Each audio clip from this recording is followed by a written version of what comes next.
George Clooney's picture-perfect life just took a jaw-dropping twist. His wife has reportedly filed for divorce overnight.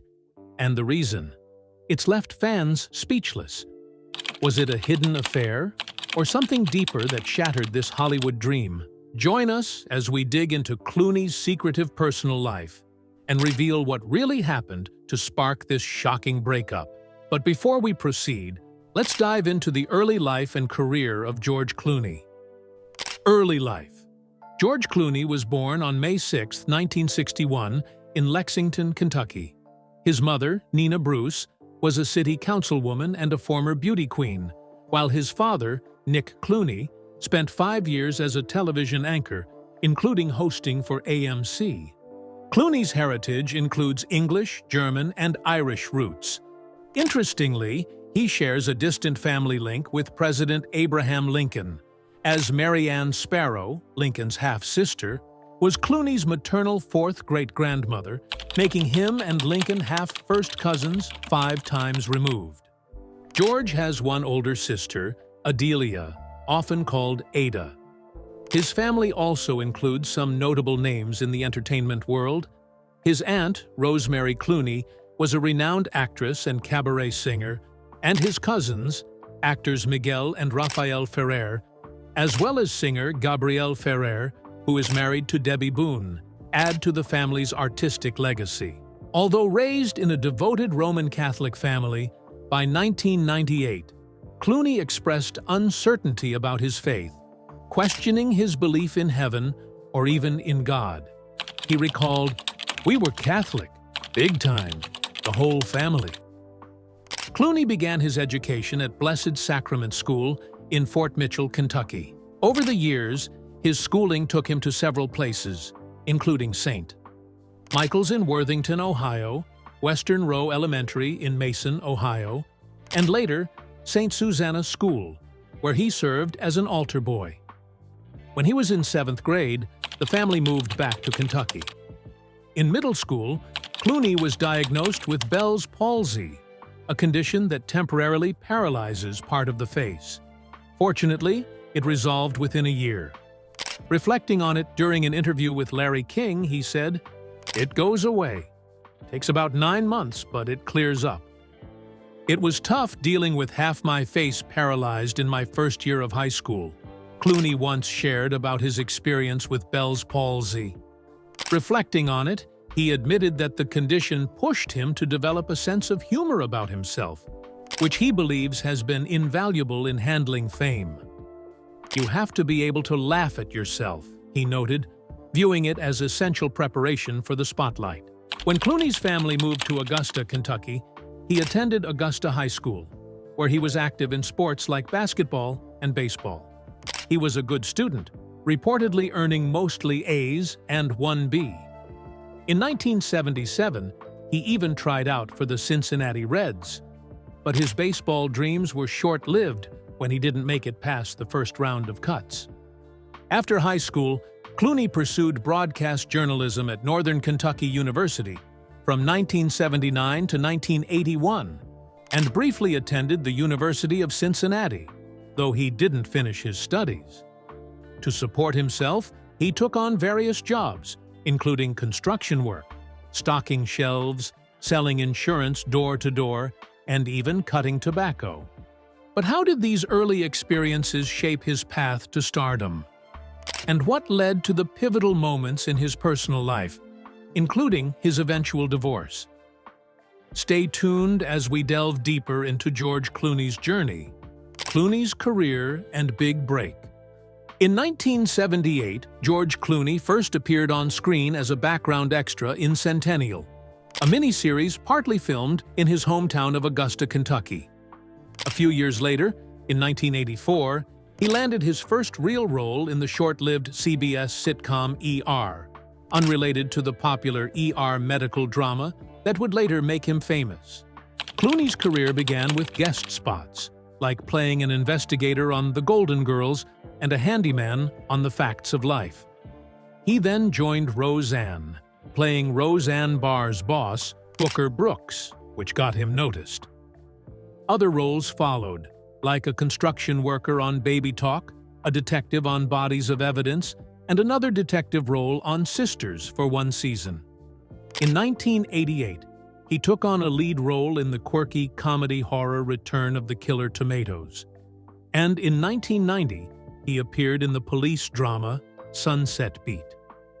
Throughout these years, Clooney studied acting at the Beverly Hills Playhouse to refine his skills.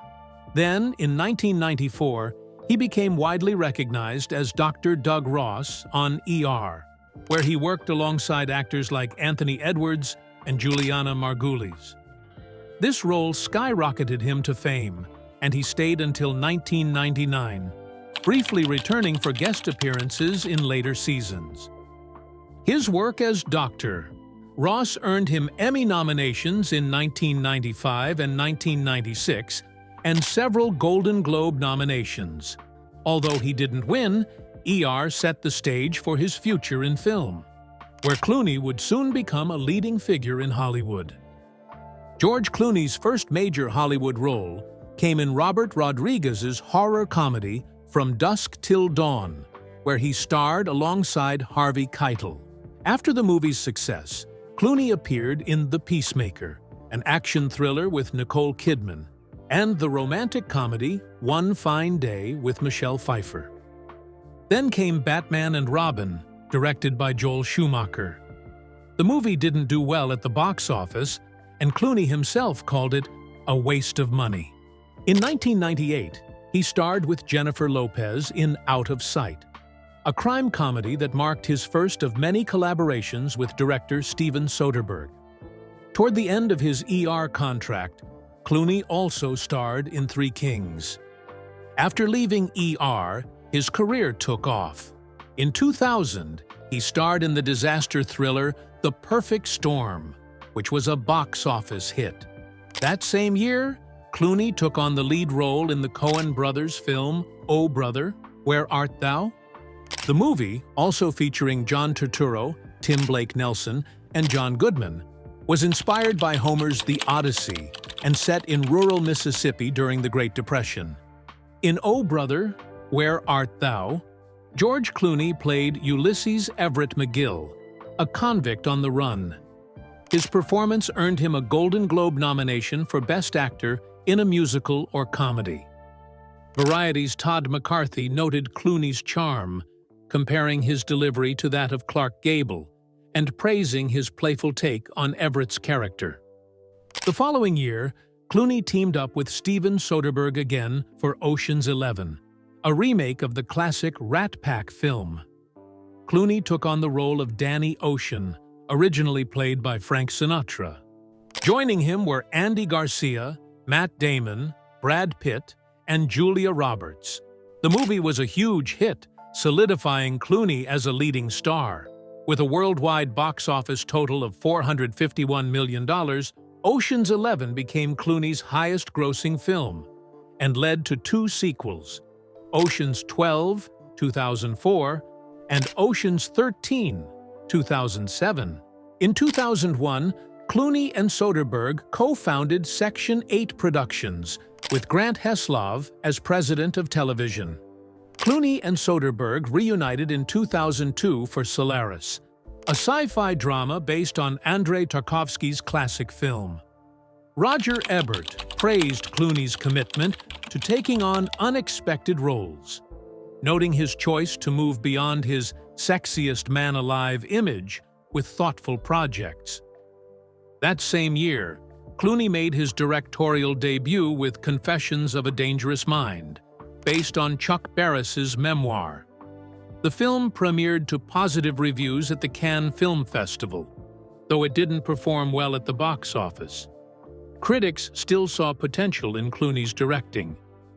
In 2003, Clooney returned to the screen in Intolerable Cruelty, a romantic comedy by the Coen brothers, where he starred alongside Catherine Zeta-Jones.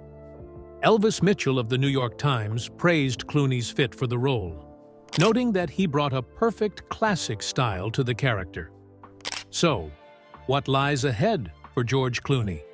Keep watching to find out. George Clooney's evolution. In the same year, George Clooney took on a big challenge by directing, producing, and starring in Good Night and Good Luck.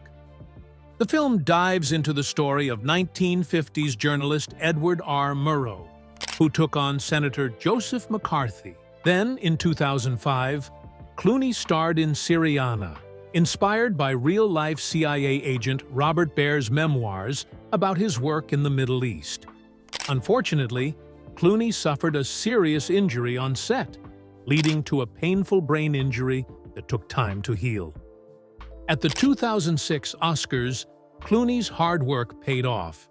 He was nominated for Syriana as Best Supporting Actor, and for Good Night and Good Luck as Best Director and Best Original Screenplay. He won his first Oscar for his role in Syriana, a huge moment in his career. Later, he teamed up with Steven Soderbergh for the film The Good German, a post-World War II thriller. That same year, Clooney and his longtime friend Grant Heslov started their own production company, Smokehouse Pictures. And, in October 2006, Clooney was honored with the American Cinematheque Award for his impact on film. In 2007, Clooney received an Oscar nomination for Michael Clayton, though Daniel Day-Lewis won for There Will Be Blood. By 2008, he directed and starred in Leatherheads, a light-hearted film about 1920s football. However, a disagreement over writing credits on Leatherheads led Clooney to step away from the Writers Guild.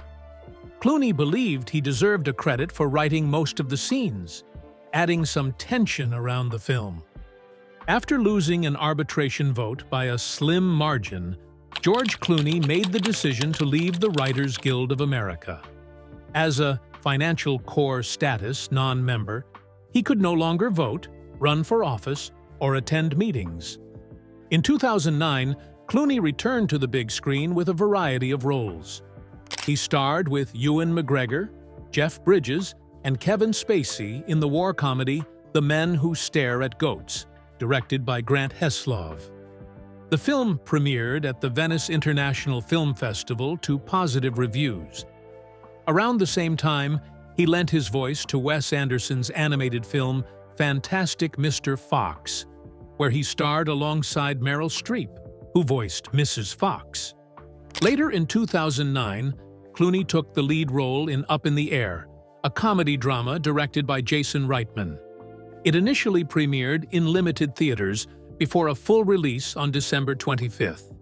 Critics, including Stephen Farber of The Hollywood Reporter, praised Clooney's performance as one of his best, predicting it would be an awards season favorite.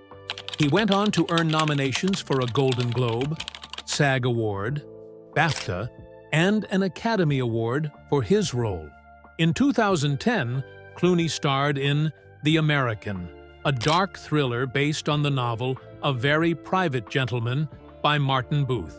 The following year, he played a man dealing with his wife's coma in The Descendants, a role that garnered high praise.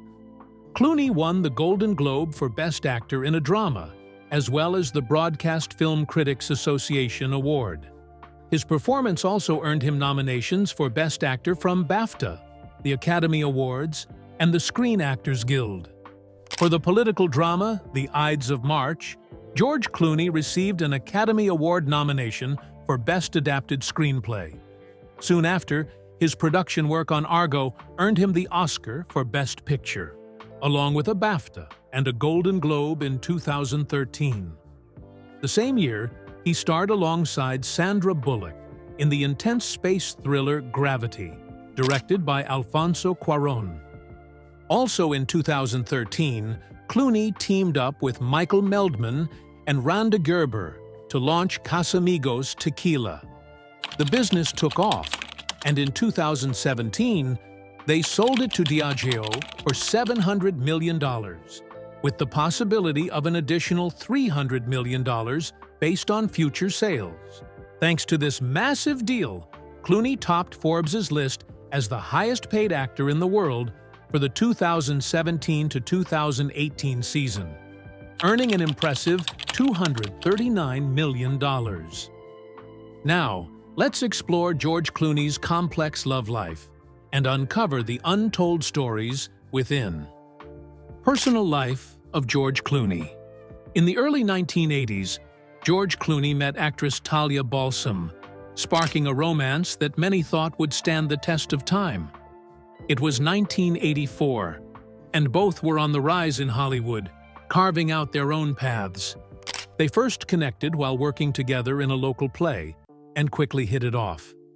Clooney would later say that Balsam was the one woman he had truly loved, showing how deeply he cared for her. Their relationship, however, wasn't always smooth. After dating for a while, they broke up, only to reunite later. In December 1989, the couple surprised everyone by eloping to Las Vegas, where they married on a whim. But, as life often has it, things didn't go as planned.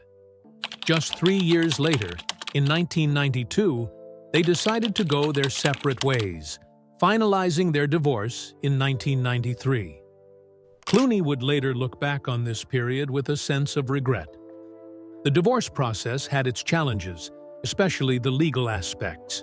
Hoping to move forward quickly, Clooney allowed Balsam to decide on a fair settlement, but the process turned out to be more complicated than he expected, costing him $80,000 in legal fees. One memorable story from their marriage involved a custody disagreement, not over children, but over a pot-bellied pig named Max. In a light-hearted twist, George ended up with Max, a quirky reminder of their time together. Despite the end of their relationship, Clooney never spoke ill of Talia, often acknowledging that their marriage's failure was largely on him.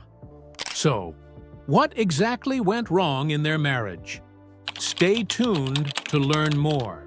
The untold truth of George Clooney's divorce. In the late 1990s, George Clooney was still fighting for recognition in Hollywood, far from the fame he has today.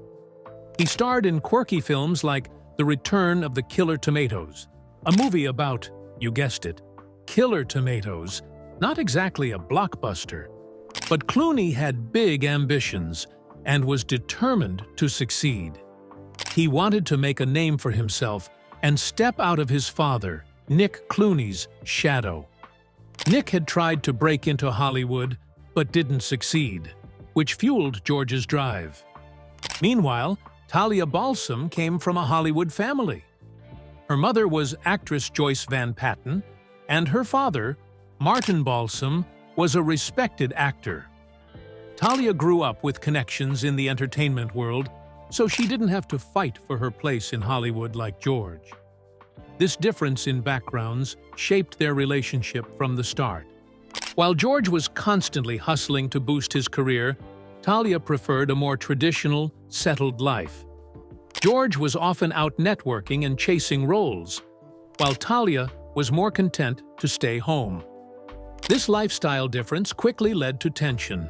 George's drive to make it big meant he was always on the go, which left Talia feeling overlooked. His ambition often took precedence over his role as a husband. In many ways, George was living like a single man despite being married. He was frequently spotted out with friends, and people were sometimes surprised to learn he was married at all.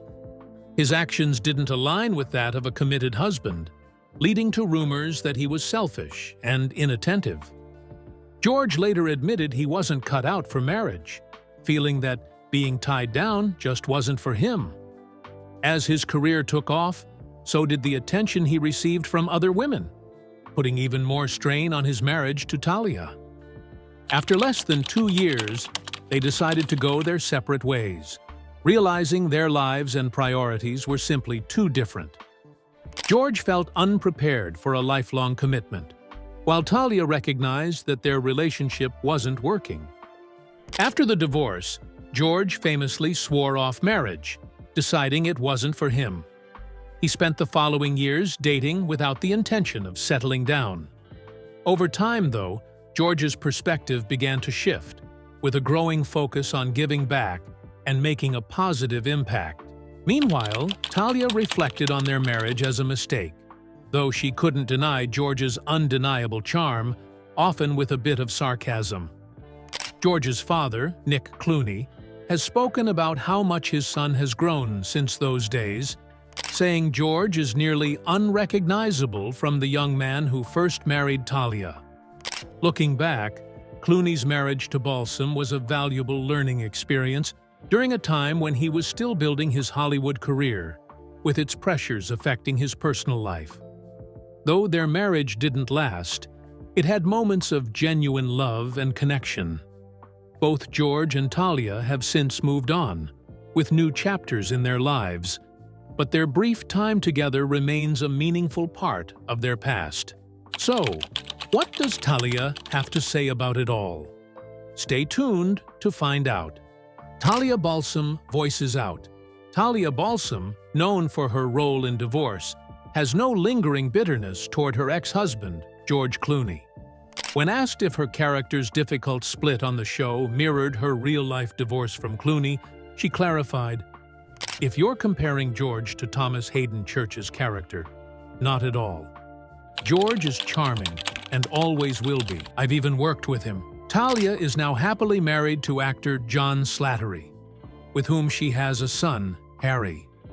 The couple even portrayed a married pair on Mad Men.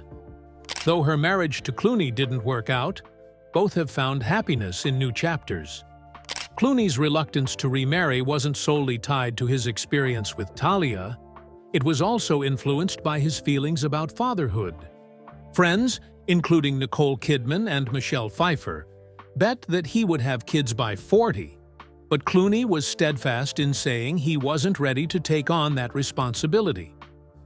However, life had other plans. In 2017, Clooney welcomed twins with his second wife, Amal, proving that life can be full of surprises. His previous doubts about fatherhood transformed into the joy of being a parent, allowing him to find harmony between his personal and professional life. In a 2016 interview, while discussing her divorce from Clooney, Talia made it clear that comparing her real-life split to her TV role was unfair.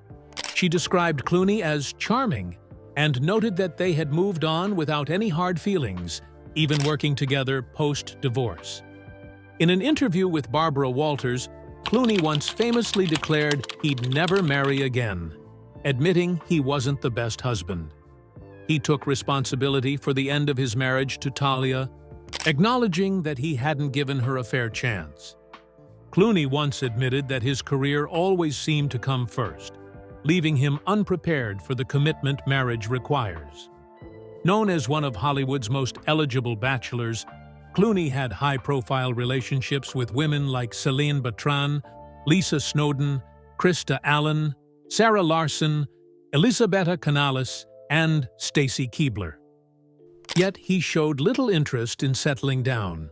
In fact, he often joked about it, writing in a 2011 essay for Esquire, "People forget I was married. I love the 'will he get married?' talk. I don't think about it because I don't care." At that time, Clooney was convinced that marriage and children weren't for him. He felt fulfilled with his career, friends, and success. But in 2013, everything changed. A mutual friend introduced him to Amal Alamuddin, and Clooney realized he might not be as complete as he'd thought.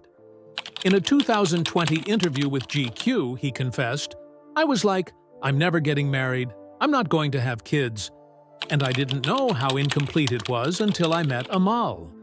Meeting her turned his perspective upside down, and suddenly, the idea of marriage and family didn't seem so far-fetched. Now, George and Amal Clooney are one of Hollywood's most admired couples. While many celebrity relationships fade, theirs continues to grow stronger. They keep most of their personal life private, only adding to the fascination around their love story. From the start, their connection was undeniable, leading quickly to marriage, 2 children, and multiple homes around the world. Honestly, who wouldn't want a partner who looks at them the way George looks at Amal, or speaks with the admiration Amal has for him? So, how did this all begin? Let's dive into George and Amal Clooney's story, from their first meeting to the life they've built together. overcoming challenges along the way, including those posed by the pandemic. George and Amal's untold story. George was relaxing at his Lake Como home when a friend asked if they could bring someone over. That someone turned out to be Amal Alamuddin, a brilliant human rights lawyer who would soon capture George's heart.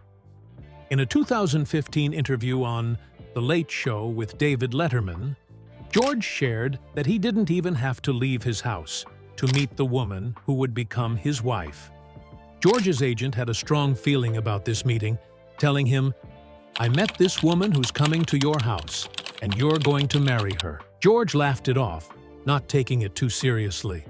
But as the evening unfolded, the spark between George and Amal became undeniable. At first, George wasn't sure if Amal felt the same connection, but she did. In a 2018 speech, Amal admitted that at 35, she was starting to think she might not meet the right person. But after meeting George, she couldn't imagine being with anyone else. Both had found something truly special. They'd both believed love wasn't in the cards. Amal thought she'd stay single, and George was certain he'd never marry again. But love had other plans. About 6 months into dating, George began thinking about proposing. In classic George style, he planned the perfect proposal. Ring hidden, a beautiful dinner prepared, and romantic music playing in the background. But George's proposal didn't go quite as he'd planned. When he asked Amal to marry him, her reaction left him surprised. In a 2016 interview with Ellen DeGeneres, George shared how he poured his heart out, saying things like, "I can't imagine my life without you." But Amal, completely caught off guard, took her time to respond. They had never actually talked about marriage before. George recalled, "I asked her out of the blue, and it took her a long time to say yes. I was on my knee for about 20 minutes before finally saying, 'Look, I'm going to throw my hip out.'" Thankfully, Amal did say yes, though her parents jokingly wondered if George had hurt his hip. With their future set, George and Amal wanted a wedding location as stunning as Lake Como, where they'd first met. Venice, with its romantic canals, was the perfect choice. In September 2014, they exchanged vows in a breathtaking ceremony at the Amman Canal Grande Hotel. The guest list was star-studded, with friends like Matt Damon, Bill Murray, Anna Wintour, John Krasinski, Emily Blunt, and Bono. George arrived by boat, fitting for a Venetian wedding, while Amal stunned in a beautiful off-the-shoulder lace gown by Oscar de la Renta. Reflecting on her dress, Amal told Vogue, "George and I wanted a wedding that was romantic and elegant, and Oscar brought that vision to life." Oscar himself said, "Every girl dreams of that special dress, and I tried to make that dream a reality." It's safe to say he made Amal's dream come true, adding to the magic of the day. Since then, George and Amal have built an admired life together. They've traveled the world, raised twins, and supported each other's careers. While both have individual success, the love and respect they share remain at the heart of everything they do. Whether George is cheering on Amal's human rights work or Amal is supporting George's latest film, they're truly a team. Even through challenges like the pandemic, their bond has only grown stronger. Although they keep their personal lives private, the glimpses we see show a couple deeply in love, committed to each other, and to making a positive impact.